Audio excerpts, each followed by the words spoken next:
ನಿಮ್ ನೆನಪಿದ್ಯಾ ಆ ದಿನಗಳು? ಗೇಮ್ ಬಗ್ಗೆ ಗೊತ್ತೇ ಇರಲಿಲ್ಲ, ಕಂಟ್ರೋಲ್ಸ್ ಕೂಡ ಸರಿಯಾಗಿ ಅರ್ಥ ಆಗ್ಲಿಲ್ಲ.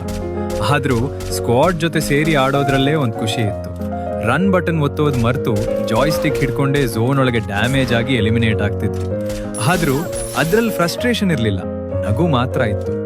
ಅಯ್ಯೋ ಮತ್ತೆ ಸಾಯ್ತು ಅಂತ ಹೇಳ್ಕೊಂಡು ಮತ್ತೆ ನೆಕ್ಸ್ಟ್ ಮ್ಯಾಚ್ ಸ್ಟಾರ್ಟ್ ಮಾಡ್ತಿದ್ವಿ. ಅವಾಗ ಸ್ಕಿಲ್ ಕಡಿಮೆ ಬಟ್ ಎಕ್ಸೈಟ್ಮೆಂಟ್ ಜಾಸ್ತಿ. ಇವಾಗ ಸ್ಕಿಲ್ ಜಾಸ್ತಿ ಬಟ್ ಆ ಇನ್ನಸೆನ್ಸ್ ಫೀಲ್ ಸ್ವಲ್ಪ ಕಡಿಮೆ ಆಗ್ಬಿಟ್ಟಿದೆ ಅನ್ಸುತ್ತೆ. ಅವಾಗ ವಿನ್ ಆಗ್ಲಿಲ್ಲ ಅಂದ್ರೂ ಪರವಾಗಿರ್ಲಿಲ್ಲ, ಇವಾಗ ವಿನ್ ಆಗ್ಲಿಲ್ಲ ಅಂದ್ರೆ ಮೂಡ್ ಆಫ್ ಆಗ್ಬಿಡುತ್ತೆ. ಅವಾಗ ಸ್ಕ್ವಾಡ್ ಅಂದ್ರೆ ಫ್ರೆಂಡ್ಸ್ ಜೊತೆ ಟೈಮ್ ಸ್ಪೆಂಡ್ ಮಾಡೋದು, ಇವಾಗ ಸ್ಕ್ವಾಡ್ ಅಂದ್ರೆ ರ್ಯಾಂಕ್ ಪುಷ್ ಮಾಡೋದು.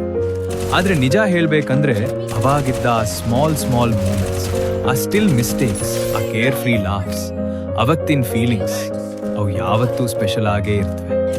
ಇವಾಗ ಗೇಮ್ ಅದೇ ಇದೆ ಬಟ್ ನಾವು ಚೇಂಜ್ ಆಗುತ್ತೆ.